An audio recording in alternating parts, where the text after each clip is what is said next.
Bismillahirrahmanirrahim. Alhamdulillahi rabbil alamin. Wa bihi nasta'in ala umurid dunya waddin.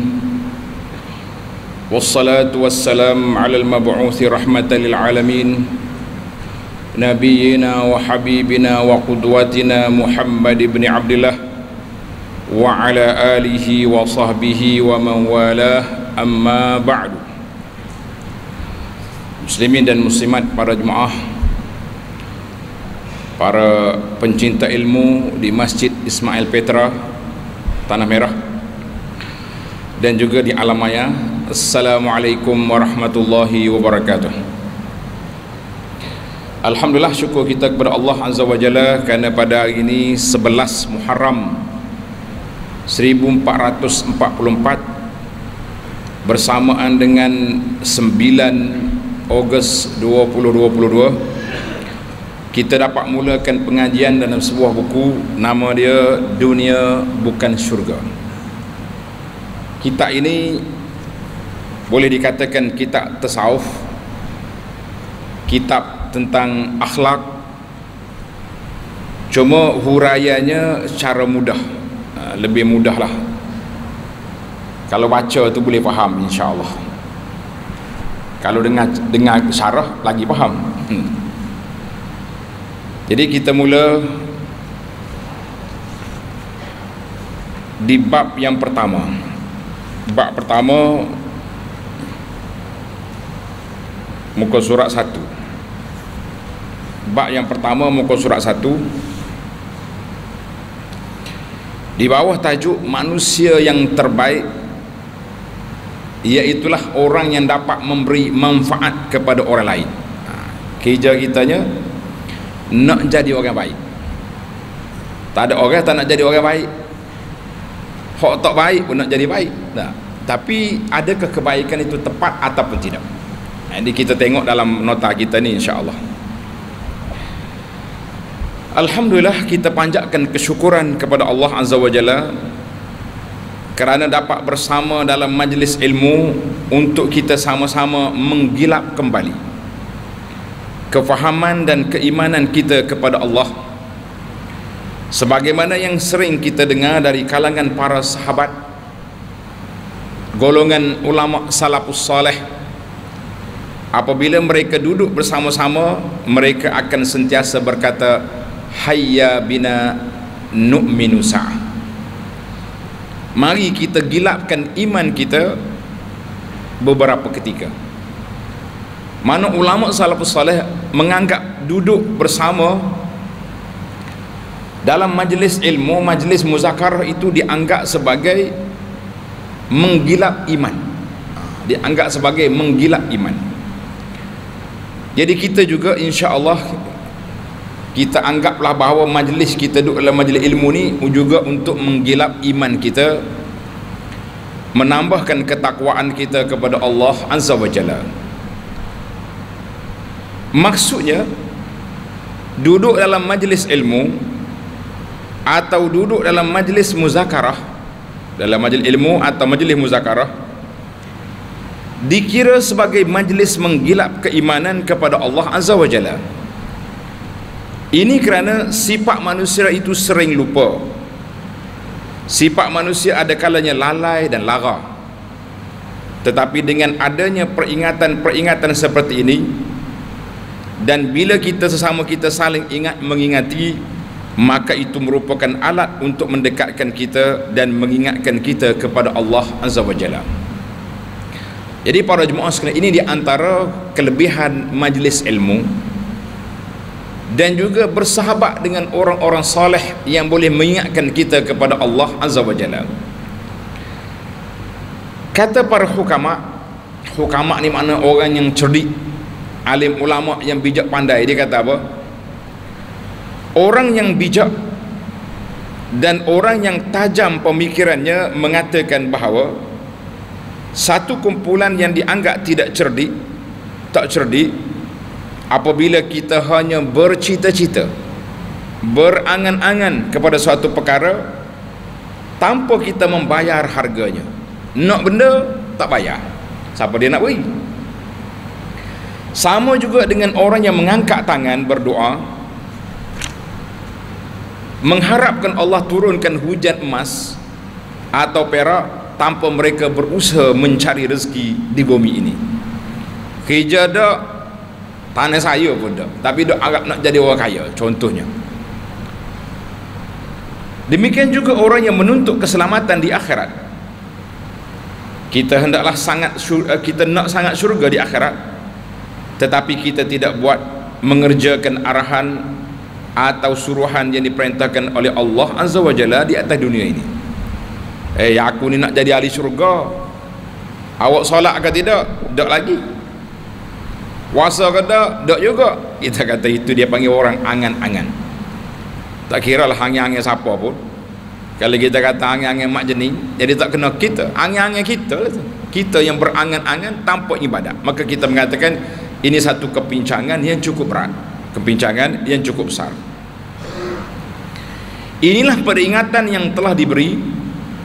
Maka dalam bab ini kita akan mengupas isu manusia yang baik adalah manusia yang boleh memberikan manfaat kepada orang lain dalam semua perkara di bawah kemampuan yang ada pada dia. Para jemaah muslimin dan muslimat, kita semua ni ada perkara yang kita mampu buat. Mungkin kita mampu, orang lain tak mampu. Orang lain mampu, kita tak mampu. Tetapi kalau digabungkan, maka dia akan melahirkan satu kebaikan yang besar. Contoh, maka setiap peluang yang diberi oleh Allah untuk kita lakukan kebaikan, sama ada perkara kebaikan itu berbentuk keuangan, ataupun kata-kata nasihat yang baik, ataupun pertolongan, dan juga cara menyelesaikan masalah manusia dalam kehidupan beragama, ini semua adalah perkara bermanfaat yang patut kita buat. Termasuklah mereka yang boleh membaca ruqyah, dipanggil ayat jampi ruqyah. Kalau ada orang sakit, kita boleh baca-baca, kita baca ayat dan tiup ke arahnya. Itu juga termasuk dalam memberi manfaat kepada orang. Artinya bidang memberi manfaat itu besar, skopnya luas, semua sudut kita dapat lakukan. Mana orang ni tak usah kata apa, saya nak baca tak erti, nak baca ruqyah jampi ni tak pandai. Tapi kalau bahagian picik-picik, gosok ubat boleh, gosok. Contohnya orang datang yang ke masjid, orang ni pergi masjid, dia tak tahu untuk buat apa-apa. Aku tak pandai nak buat apa ni, nak mengajar tak boleh, nak azan pun tak apa. Dia tidak mampu untuk menjadi imam ataupun bilal, tetapi dia mampu untuk membersihkan masjid. Ni semua orang boleh buat, nak ke tak nak, gaji ke tak gaji. Tok siok pun tak marah dah. Kalau kita mari minta menyapu nak tulis sapu, marah. Tok siok tak marah, dia suka aku. Menyusun sejadah, susun Al-Quran dan kitab-kitab selepas digunakan, itu adalah perkara yang memberi manfaat. Artinya tidak ada yang sia-sia dalam kehidupan seorang Muslim. Mana setiap orang Muslim tak ada benda yang sia-sia. Kita gunakan masa, kita gunakan tenaga yang kita ada, kita kata Alhamdulillah. Orang mukmin yang positif, positif amali. Orang tak mahu positif COVID je. Semua benda kita nak positif kecuali COVID. Betul tak? COVID tak saya positif, walaupun kena kurus 10 hari, tapi kesan dia banyak. Ana ramai dah jumpa orang-orang yang kena positif COVID baru ni. Dia kata, ustaz, saya lepas pada positif tu banyak kita rasa lemah tubuh, pemikiran pun rasa penat, tubuh jadi ada kesan. Yang kata tak ada kesan, waktu COVID tak mau positif, waktu lain kita nak positif. Sama juga waktu jadi orang tak mau asli, waktu beli barang no asli dah, orang tak mahu. Baiklah, mana bagi seorang mukmin, dia boleh beri manfaat kepada orang, tak ada benda yang sia-sia. Maka sabda Nabi sallallahu alaihi wasallam, khairun nas anfa'uhum linnas, khairun nas anfa'uhum linnas, Sebaik-baik manusia adalah yang paling bermanfaat kepada manusia lain. Mana kalau kita boleh beri manfaat kepada orang lain, itulah manusia yang bermanfaat. Mari kita sama-sama menjadi manusia yang memberi manfaat kepada orang. Di samping kita beri manfaat kepada orang, sudah pasti kita juga mendapat manfaat daripada apa yang kita buat. Kalau tidak manfaat di dunia, kita akan dapat manfaat di akhirat. Pahala, ganjaran yang dijanjikan oleh Allah Azza wa Jalla kepada kita. Di bawah tajuk kelebihan orang yang memberi manfaat, ada beberapa perkara, poin besar yang kita akan bincangkan. Yang pertama, di antara kelebihan memberi manfaat kepada makhluk lain, yang pertama, sebagaimana hadis Nabi sallallahu alaihi wasallam, terdapat 4 dimensi faedah. Mana ada 4 jenis faedah. Ibnu Umar radhiyallahu anhuma meriwayatkan bahawa seorang lelaki, sahabat lelaki-lelaki ni, datang bertemu dengan Rasulullah sallallahu alaihi wasallam dan bertanya, "Wahai Rasulullah sallallahu alaihi wasallam," tuan-tuan dan puan-puan, ambil peluang berselawat. Sebut nama Nabi, selawat. Malam ni kita selawat banyak. Siapakah orang yang paling dicintai oleh Allah? Dan amalan apakah yang dicintai oleh Allah? Muslimin dan muslimat para jemaah, ana duk perhati berbanyak hadis-hadis Nabi sallallahu alaihi wasallam yang menyebut tentang soalan orang Badui, simple tapi sangat besar. Dia tak minta kecil-kecil. Dia tak mari minta ke Nabi projek ke, nak minta kambing seekor 2, tak. Dia mari minta, tengok soalan dia ni. Siapakah orang yang dicintai oleh Allah, dan apakah amalan yang disayangi oleh Allah? Tengok soalan dia. Ini tanda orang cerdik. Walaupun dia Badui, tak mengaji banyak, tapi dia cerdik. Dia punya future, dia punya fikrah mustaqbal cukup tinggi. Maka Nabi SAW telah memberi jawapan kepada Badui ini dengan 4 golongan. Tuan-tuan dan puan-puan, tanda. Mudah-mudahan kita termasuk di kalangan ini, insya-Allah. Jawab Nabi sallallahu alaihi wasallam, "Ahabbun nasi ilallah anfa'uhum linnas." Ini nombor 1. Tak nombor 1. Golongan pertama, manusia yang paling dicintai oleh Allah adalah yang paling memberi manfaat kepada manusia. Kita nak jadi orang Allah Ta'ala sayang ke tidak? Nak? Kita buatlah benda, amalan yang boleh memberi manfaat kepada manusia. Yang pertama.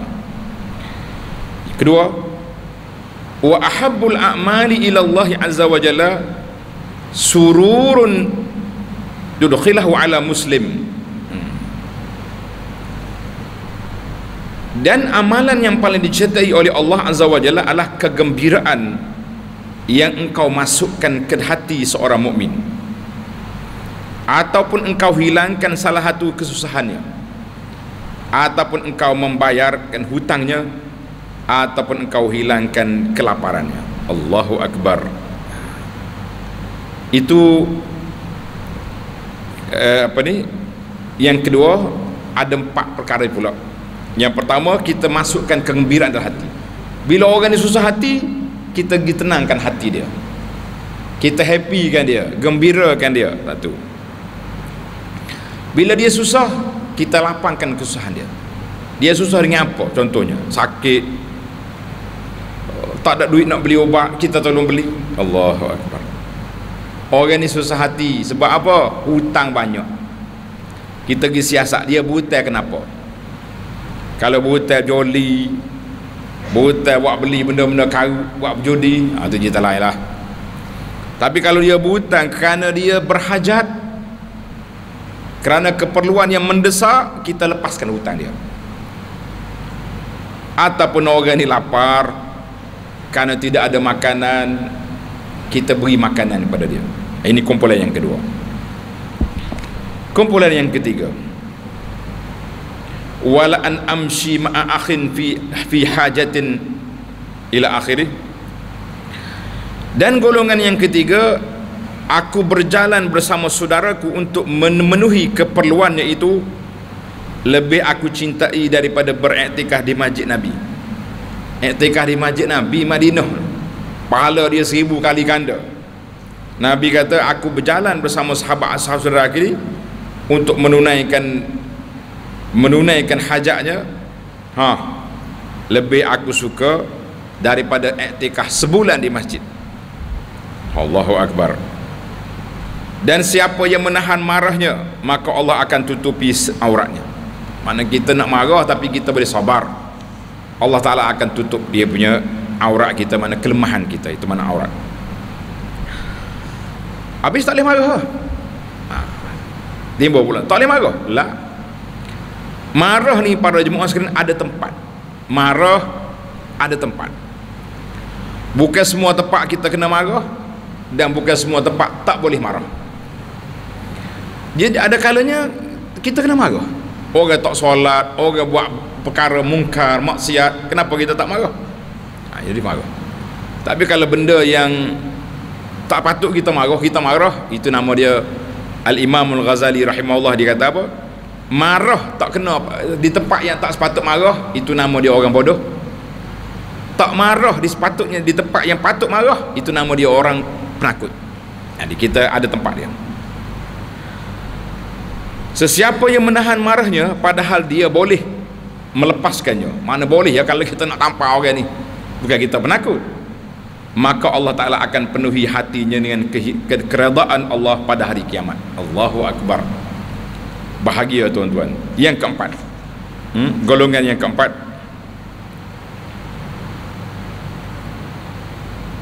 wa man masya ma'akhi fi hajatin ila akhirih. Dan sesiapa yang berjalan bersama saudaranya sampai dia memenuhi keperluannya, mana kita tolong dia. Orang ni ada masalah di pasar, di kedai atau di mana ke masalah, tanya buat apa dia tak pandai, nak pergi berjabat tak reti, kita tolong bawa dia pergi berjabat, isi borang. Sekarang ni pula isi borang pula bukan main-main, dia panggil isi online. Allah letih, main orang tua-tua kena online kat lain molek tak jadi. Kuliah kita ni pun kalau dia main online tu, harga juga kadang-kadang. Kita tolong isi online, bawa dia pergi jumpa orang tua orang ni, sampai dia memenuhi keperluannya, tertunai hajat dia, selesai masalah dia, maka Allah akan mengukuhkan kedua kakinya di hari ketika banyak kaki-kaki tergelincir ke dalam api neraka. Wal'iyazbillah.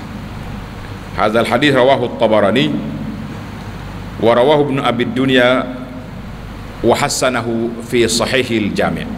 Alhamdulillah. Jadi para jemaah sekalian, ini menunjukkan kepada kita bahawa pintu-pintu kebaikan telah Allah Ta'ala bukakan dengan begitu banyak. Pintu kebajikan Tuhan buka begitu banyak. Jadi mari kita ambil peluang, di mana ada ruang, di situlah kita pergi. Sebagaimana kata ahli sastra, di mana bumi subur, di situlah benih ditabur. Main sastra sikit. Di mana bumi subur, di situ benih ditabur. Di mana ada ruang untuk kita berbakti, kita buat. Jumpa anak yatim yang susah, kita jaga. Jumpa apa ni, siapa sajalah, orang-orang yang susah, orang sakit, orang yang berhajat, kita tolong. Kita katakan banyaknya ruang Allah Ta'ala sediakan kepada kita dalam mencari pahala yang begitu besar. Seorang ulama nama dia Al-Laits dengan sa, Al-Laits bin Sa'ad rahimahullah berkata, sesiapa yang ambil daripada saya sedekah ataupun hadiah, mana kita sedekah orang terima, maka hak dia ke atas saya lebih besar daripada hak saya ke atas dia. Dengar ni tuan-tuan, kita sedekah ke orang, beri hadiah kepada orang, kalau kita nak kira mana besar, kita ke dia,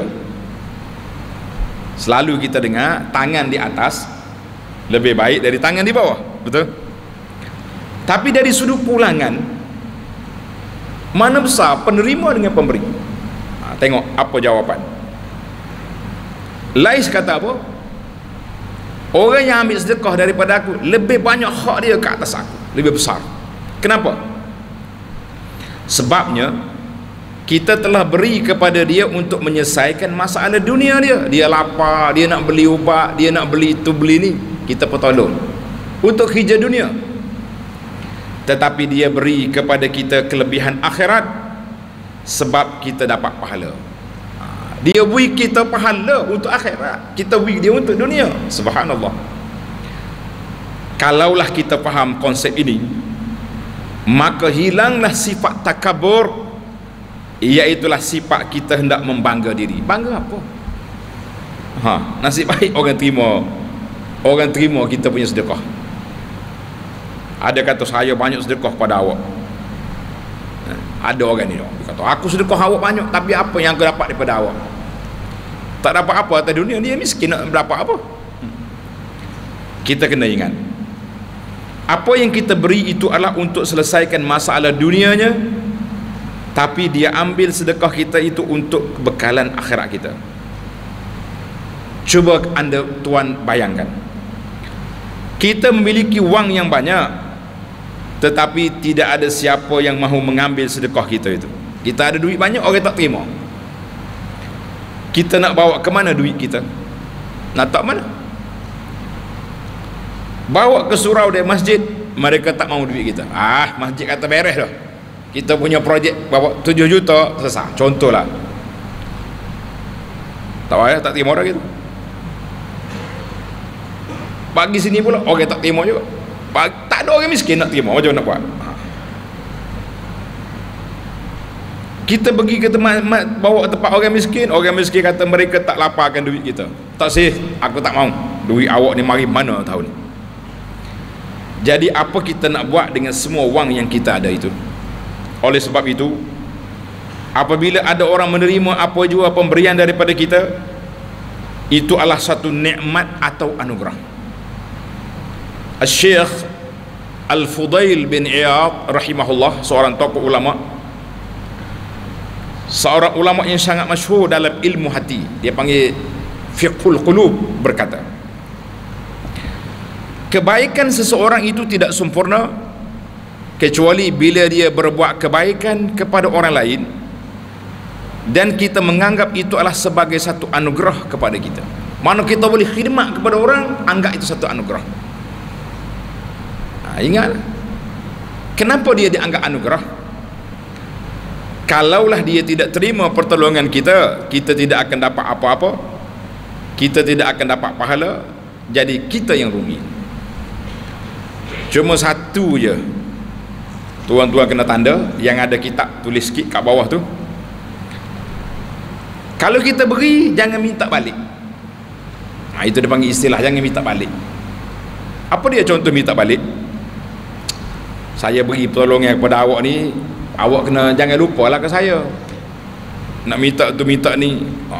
Jadi kita kata itu di antara bagi pertolongan kepada orang, ambil balik. Macam kita pergi memancing, mengair ikan, kita campak umpan, tapi kita nak besar lagi.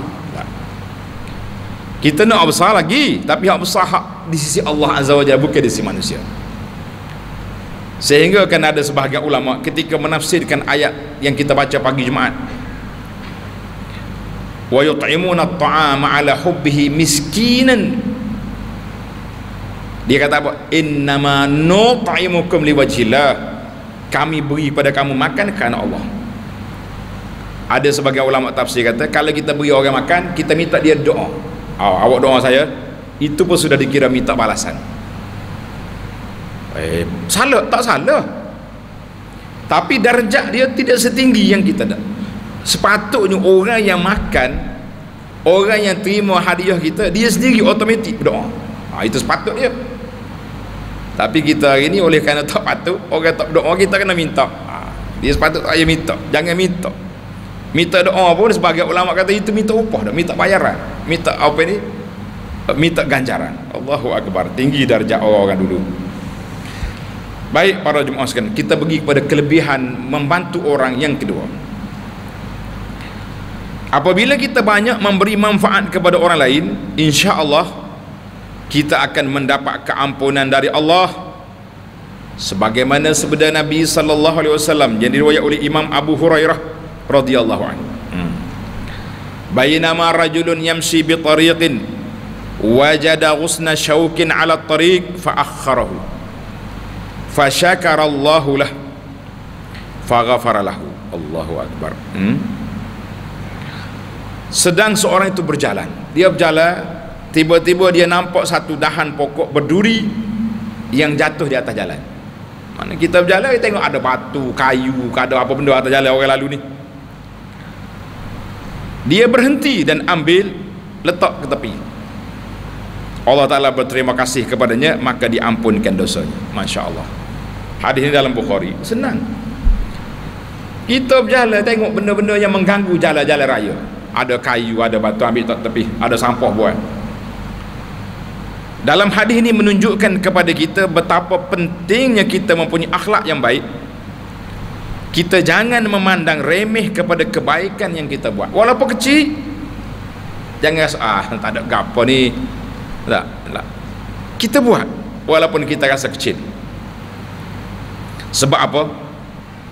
Ini kerana kadang-kadang apabila kita lalu di jalan atau melihat ada kayu atau batu di tengah jalan, kita bukannya nak alih ke tepi, tapi kita menyumpah dan mengata orang lain. Bahasa celaka gila mana ni, lepas kayu tengah jalan ni. Ia sumpah orang pula. Na'udzubillah. Lebih teruk lagi, kita sanggup memaki orang yang melemparkan batu dan kayu di jalan. Hidup maki apa ke dia? Dia maki, dia gidah. Benda tu tak sesah.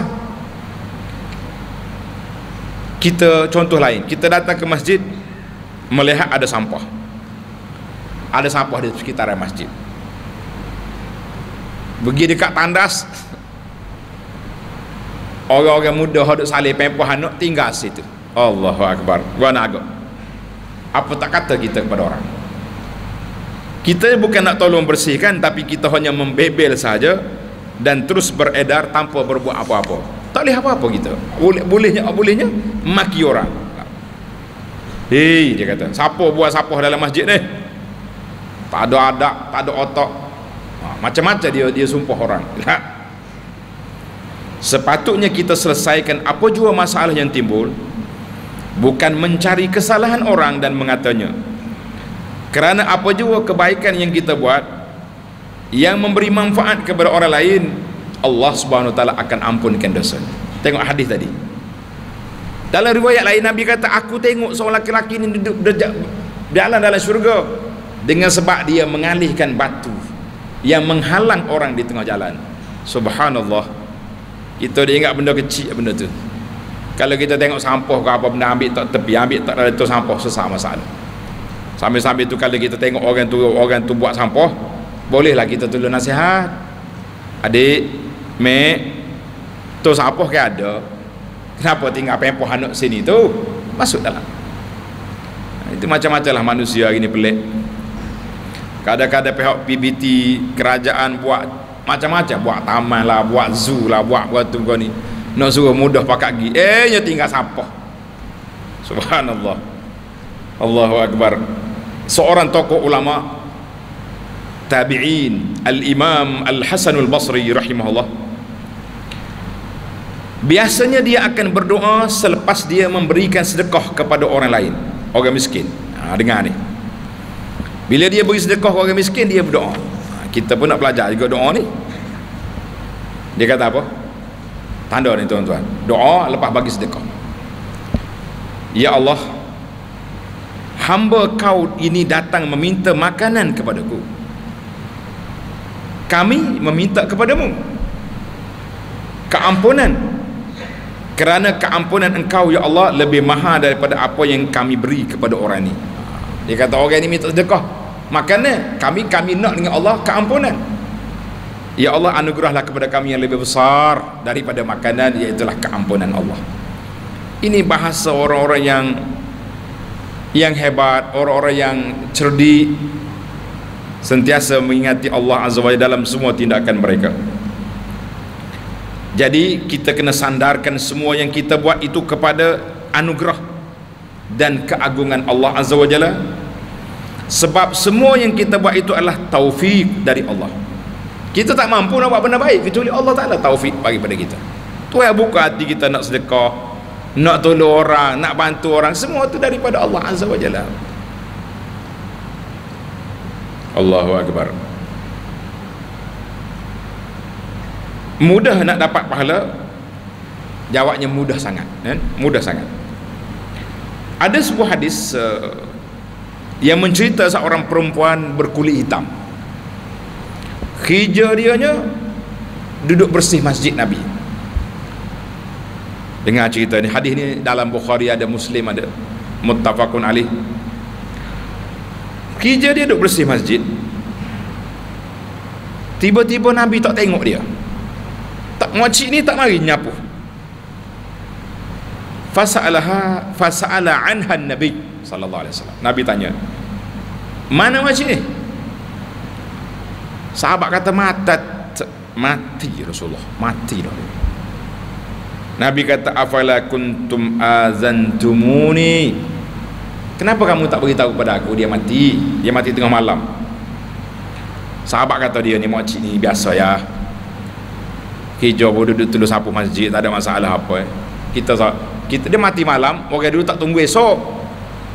Kita sini yang mati hari ni tunggu esok, tunggu lusa, 2-3 hari tunggu waris balik macam-macam. Jadi dia orang tu ke bumi kan, salat ke bumi. Nabi pun marah, kenapa tak beritahu pada aku? Sahabat kata Rasulullah dia mati tengah malam. Kita tak sampai hati nak kejut Nabi sallallahu alaihi wasallam.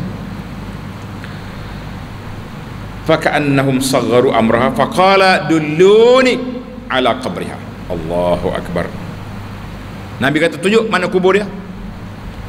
Rasulullah sallallahu alaihi wasallam pergi ke kubur makcik, solat jenazah di atas kubur. Jadi para jemaah sekalian, boleh kita kalau kita ada kematian, contohnya kita tak sempat nak hadir, tak ada nak mari, ataupun nak tunggu waris dia lambat sangat, solat dulu, tak ada masalah, sama aja. Kalau tunggu balik pun bukannya senyum dari dia. Maya, bila siapa mari, kita boleh solat di atas kubur. Solat jenazah di atas kubur boleh. Pergi solat sunat atas kubur tak boleh. Solat jenazah boleh. Pergi solat. Nabi pergi solat atas kubur. Apa Nabi bersabda selepas Nabi solat? Allahu Akbar. Mulianya pakcik ni, tuan-tuan dan puan-puan. Nabi kata, salati hazihi, solat aku ini telah mencerahkan kubur makcik. Subhanallah. Maka para ulama hadis berbincang panjang mengenai hadis ini. Siapakah wanita ini? Siapa dia makcik ni yang mendapat kelebihan kemuliaan yang begitu besar? Kenapa Nabi selalu pergi ke kuburnya? Dan banyak lagi persoalan. Maka kesimpulannya, tidak ada sebab lain selain daripada kerjanya yang ikhlas membersihkan masjid. Subhanallah. Kerja dia tolong bersih masjid, Allah Ta'ala beri kemuliaan yang begitu besar pada dia. Jadi mulai hari ni tak usah duduk cakap banyak. Kita pergi masjid, tengok sampah kita kutip, tengok ada benda kotor kita bersih, tengok lampu-lampu pembazir orang tinggal kita tutup. Apa saja pun yang boleh memberi manfaat, keceriaan, jaga masjid, kita buat. Kalau hendak dikatakan dia seorang pembesar atau ahli perniagaan, tidak sama sekali. Orang tak kenal apa nama dia. Tukar sapu hanya peran kecil. Tetapi kita sahaja yang kata kerjanya hanya peranan kecil. Kita kata itu pada mata kita, tetapi besar nilainya di sisi Allah Azza wa Jalla, sehingga Allah hantar nabinya sallallahu alaihi wasallam sendiri untuk solat di atas kubur wanita tersebut, radhiyallahu anha wa ardaha wa an jami'is sahabah. Jadi ini para jemaah sekalian, hadis ini menunjukkan, cerita kita ini menunjukkan kepada kita betapa mulianya orang yang mengerjakan kebajikan itu. Maka kesimpulan, kita simpulkan perbincangan kita ini insya-Allah. Yang pertama, apa saja bentuk kebaikan yang kita boleh sampaikan kepada orang lain, buatlah. Tak kira apa saja, yang penting benda baik, benda baik dan diizinkan oleh syarak. Jangan tak baik, tak baik tak boleh lah, itu tak masuk dalam kira-kira. Seorang ulama tulis kata-kata ni, nama dia Imam Malik. Imam Malik ni imam Daril Hijrah, imam ahli Madinah. Dia kata apa? Innallaha qasamal a'mal kama qasamal arzaq. Allah Ta'ala bagi amalan kita sebagaimana dia bagi rezeki. Dia bagi amalan sebagaimana dia bagi rezeki. Ada orang rezeki dia melalui perniagaan, pertanian, pejabat, guru, pegawai, ada belakang. Ada orang rezeki di laut, ada orang di darat. Sama juga dengan amalan. Ada orang ni Masya Allah, solat dia tak banyak, solat sunat lah maksudnya, solat fardu dia jagalah, tapi dalam bab infak, sedekah, Masya Allah, tabarakallah, minta nak berapa, nak buat projek tu dapat, nak buat benda ni dapat. Tapi kalau ajak dia, mari kita puasa sunat, lari dia. Maknanya dia, Allah Ta'ala buka pintu kebaikan melalui harta. Ada orang ni Masya Allah, solat kuat, puasa sunat banyak, tapi kalau kita minta sedekah dengan dia, celek putih mata, bahasa jenis bakhil, ada juga. Macam itulah kata Malik, Allah Ta'ala buka pintu kebaikan kepada seorang itu tak sama. Sebab itu anak duk perhati tengok orang-orang muda zaman kita ni, dia panggil NGO. NGO ni persatuan-persatuan yang persendirian bukan kerajaan. Banyak pelik-pelik dia orang ni. Tengok hari banjir, pakat mari tolong kita dah. Mari basuh rumah seluk orang, tak ada apa, tak ambil duit. Puak dia tu bawa makanan, bawa duit mari tolong, nak kata apa? Siapa hak perempuan mari juga perempuan apa? Ada masa banjir 2014 tu, dia kata, Ustaz, ada orang nak jumpa. Tengok muslimah lah kita kata dia tu. Tak tu aurat, baju pun nampak, bulu tiup pun nampak kali. Kata ni puan-puan ni nak bagi apa? Kami nak bagi sumbangan Quran. Kita kata subhanallah. Tak ada orang nak mari tolong kita tak. Kalau tidak musim banjir, kita kata awak lah balik baca Quran dulunya sebelum pergi ke orang lain tu. Tapi maknanya begitulah suasana yang berlaku. Allah bagi amalan orang itu mengikut keadaan. Kesimpulan yang kedua, kita boleh simpulkan bahawa Allah Subhanahu Wa Taala bila beri kepada kita peluang untuk berbakti, buat kebajikan, kita jangan anggap remeh apa yang kita buat.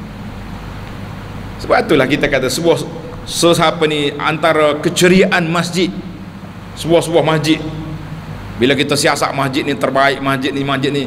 Sebab kadang-kadang AJK masjid ada kalanya bukan AJK tapi ahli masjid, dia tu aktif menceriakan masjid dengan suasananya, dengan macam-macam. Kita kata buatlah apa saja pun, tak sedut kira jawatan, tak ada jawatan, itu cerita lain. Yang ketiga yang kita boleh simpulkan dalam perbincangan yang pertama ini, iaitulah kita kena buat kerja ikhlas kerana Allah Azza wa Jalla.